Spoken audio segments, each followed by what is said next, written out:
Student, তোমরা যারা নতুন কলেজে অ্যাডমিশন নিয়েছো অর্থাৎ প্রথম সেমিস্টারের ছাত্রছাত্রী আছো, তোমাদের জন্য আবারও একটা গুরুত্বপূর্ণ ভিডিও নিয়ে এলাম। আজকের ভিডিওটায় যে বিষয়টা নিয়ে আলোচনা করব, তোমাদের খুব শীঘ্রই কলেজে ইউনিভার্সিটির আন্ডারে রেজিস্ট্রেশন প্রসেস শুরু হবে। আজকের ভিডিওটায় এই রেজিস্ট্রেশন প্রসেস নিয়ে আলোচনা করব। যে বিষয়গুলো আলোচনা আজকে করব তোমরা একটু বোর্ডে দেখে নাও যে রেজিস্ট্রেশন প্রসেস 2023, তারপরে কি কি ডকুমেন্ট লাগবে, অর্থাৎ তোমরা যখন এই রেজিস্ট্রেশন করবে তখন তোমাদের কি কি ডকুমেন্ট প্রয়োজন পড়বে, এবং 3 নম্বর বিষয় হচ্ছে কবে থেকে এই রেজিস্ট্রেশন প্রসেস তোমাদের শুরু হবে। আর শেষ যে বিষয়টা নিয়ে আলোচনা করব যে সাবজেক্ট কিভাবে চেঞ্জ করাবে, কারণ এই রেজিস্ট্রেশনের সময় তোমাদের সাবজেক্ট চেঞ্জ করানোর শেষ সুযোগ। এই সময় তোমরা কিভাবে সাবজেক্ট চেঞ্জ করাতে পারবে। প্রথমেই তোমাদের বলে রাখি যে রেজিস্ট্রেশনটা কী জিনিস। দেখো, ইউনিভার্সিটির আন্ডারে রেজিস্ট্রেশনটা কী জিনিস সেটা বুঝতে হলে তোমাদের একটা বিষয় মনে করতে হবে যে তোমরা যখন মাধ্যমিকের বোর্ড পরীক্ষা দেওয়ার পরে ক্লাস 11 অর্থাৎ একাদশ শ্রেণীতে অ্যাডমিশান নিয়েছিলে স্কুলে, তখন ক্লাস শুরু হওয়ার 1.5 মাস বা 2 মাস পরে কি হয়েছিল, বোর্ডের তরফ থেকে এইচএস বোর্ডের তরফ থেকে তোমাদের যে সাবজেক্টগুলো আছে সেই সাবজেক্টগুলো কিন্তু আরেকবার রেজিস্ট্রেশন করানো হয়েছিল। অর্থাৎ তোমরা সেই সাবজেক্টগুলোই নিয়ে পড়বে কি না বা তোমাদের বিভিন্ন তথ্য নিয়ে তোমাদের কিন্তু রেজিস্ট্রেশন করানো হয়েছিল, যেটা তোমাদের রেজিস্ট্রেশন সার্টিফিকেট বা পরবর্তীকালে যেটা দিয়ে তোমাদের কি হচ্ছিল, অ্যাডমিট কার্ড তৈরি হয়েছিল। ঠিক একইভাবে কলেজের ক্ষেত্রেও তোমাদের ক্লাস শুরু হওয়ার 1.5 মাস বা 2 মাসের মধ্যেই কিন্তু তোমাদের রেজিস্ট্রেশন প্রসেস শুরু হবে।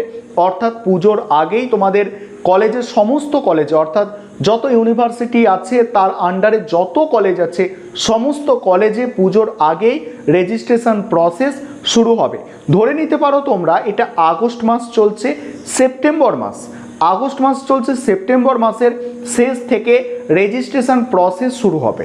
আর ইতিমধ্যে ক্যালকাটা ইউনিভার্সিটির পক্ষ থেকে তো রেজিস্ট্রেশন প্রসেসের জন্য গাইডলাইন জারি করা হয়েছে, সেই নোটিশটাও আমি তোমাদের সঙ্গে শেয়ার করেছিলাম। তবে এখনও পারফেক্টলি তারিখ জানানো হয়নি, অর্থাৎ কোনো নির্দিষ্ট ডেট জানানো হয়নি যে কবে থেকে রেজিস্ট্রেশন প্রসেস শুরু হবে। তোমরা ধরে নিতে পারো সেপ্টেম্বর মাসের শেষ থেকে এই রেজিস্ট্রেশন প্রসেসটা শুরু হবে। এবারে বিষয় হচ্ছে যে রেজিস্ট্রেশনের সময় কি কি ডকুমেন্ট তোমাদের লাগবে, এগুলো তোমরা একটু শুনে নাও।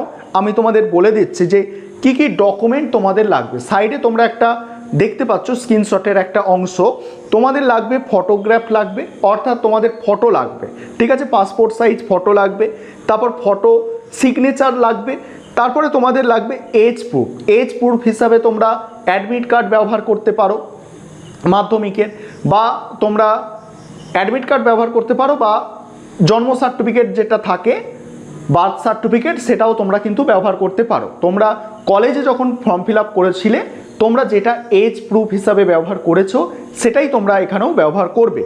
তারপরে তোমাদের লাগবে মার্কশিট, ক্লাস 12-এর মার্কশিট তোমাদের লাগবে। তারপরে তোমাদের কাস্ট সার্টিফিকেট, কারোর যদি কাস্ট সার্টিফিকেট থেকে থাকে তোমাদের কাস্ট সার্টিফিকেট লাগবে, এসসি এসটি ওবিসি এইসব সার্টিফিকেট অর্থাৎ কাস্ট সার্টিফিকেট থাকলে সেগুলো তোমাদের দিতে হবে। বিপিএল সার্টিফিকেট যদি থাকে তাহলে বিপিএল সার্টিফিকেট দেবে। বিপিএল সার্টিফিকেট মানে কি, বিপিএল কার্ডের কথা বলা হচ্ছে, ঠিক আছে। তারপরে ইডব্লিউএস সার্টিফিকেট যদি তোমাদের থেকে থাকে সেগুলো দেবে।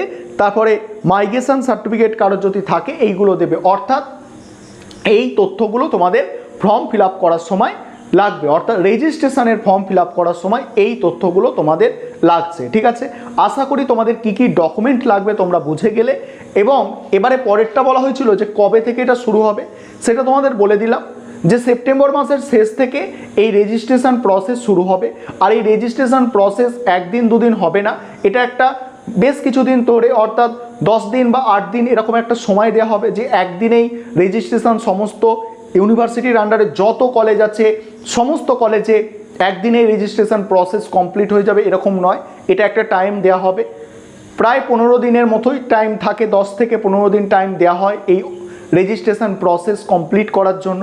সেখানে যে বিষয়গুলো তোমাদের খেয়াল রাখতে হবে সেগুলো একটু শুনে নাও। তোমাদের রেজিস্ট্রেশন করার সময় সমস্ত তথ্য সঠিকভাবে দেবে। যদি তথ্যগুলো ভুল দাও তাহলে রেজিস্ট্রেশন প্রসেসটা যদি ঠিকভাবে না করো তাহলে কিন্তু তোমরা অ্যাডমিট পাবে না, পরবর্তীকালে তোমাদের অ্যাডমিট আসবে না, তোমরা পরীক্ষায় বসতেও পারবে না। তাই রেজিস্ট্রেশন করার সময় খুব ভালো করে যেসব তথ্যগুলো দেওয়ার দরকার সেই তথ্যগুলো খুব ভালো করে দেবে, এবং বিশেষ করে তোমাদের যে সাবজেক্ট চয়েসের যে অপশানটা থাকে রেজিস্ট্রেশনের সময় সেটা কিন্তু খুব ভালো করে করবে, কারণ এই সময় তোমাদের সাবজেক্ট চেঞ্জ করার শেষ সুযোগ। তারপরে তোমরা হাজারো চেষ্টা করলে আর কিন্তু সাবজেক্ট চেঞ্জ করাতে পারবে না। তাই তোমরা যারা সাবজেক্ট চেঞ্জ করাতে চাইছো, সেটা অনার্স কোর্সে হোক বা পাস কোর্সে হোক, অনার্স কোর্সে সাবজেক্ট চেঞ্জ করানো একটু টাফ ব্যাপার। সেক্ষেত্রে কলেজে দেখতে হয় যে তুমি যে কলেজে অ্যাডমিশন নিয়েছো সেই কলেজে তুমি অন্য যে সাবজেক্টে অনার্স নিতে চাইছো সেই সাবজেক্টের সিট অ্যাভেলেবেল আছে কি না, বা তুমি সেই সিট পাওয়ার যোগ্য কি না, সেটা কলেজ বিবেচনা করবে। বিবেচনা করে যদি সঠিক বোঝে তাহলে তোমার কলেজে অনার্সের সাবজেক্ট তুমি চেঞ্জ করাতে পারবে, এবং জেনারেল কোর্সের সাবজেক্ট সাধারণত সহজেই চেঞ্জ করানো যায়। বা তোমার কোনো একটা সাবজেক্টে অনার্স আছে, তোমার যে মাইনর সাবজেক্ট আছে দুটো, সেই মাইনর সাবজেক্টগুলোও তুমি সহজে চেঞ্জ করাতে পারবে। সেটা কলেজের সঙ্গে কথা বলে এগুলো খুব সহজে চেঞ্জ করানো যায়।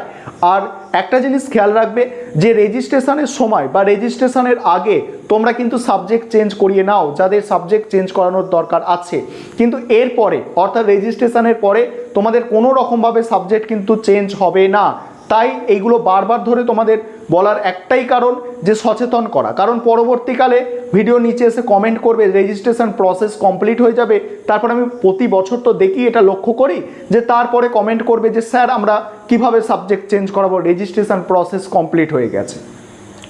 তখন আর সাবজেক্ট চেঞ্জ করানো সম্ভব নয়, আর সেটা চেঞ্জ করাতে গেলেও ইউনিভার্সিটিতে যেতে হয়, সেটা একটা খুব জটিল প্রসেস। তাই তোমরা যারা সাবজেক্ট চেঞ্জ করাতে ইচ্ছুক আছো তাহলে তোমরা কি করবে, রেজিস্ট্রেশনের আগে বা রেজিস্ট্রেশনের সময় তোমরা সাবজেক্ট চেঞ্জ করে নেবে।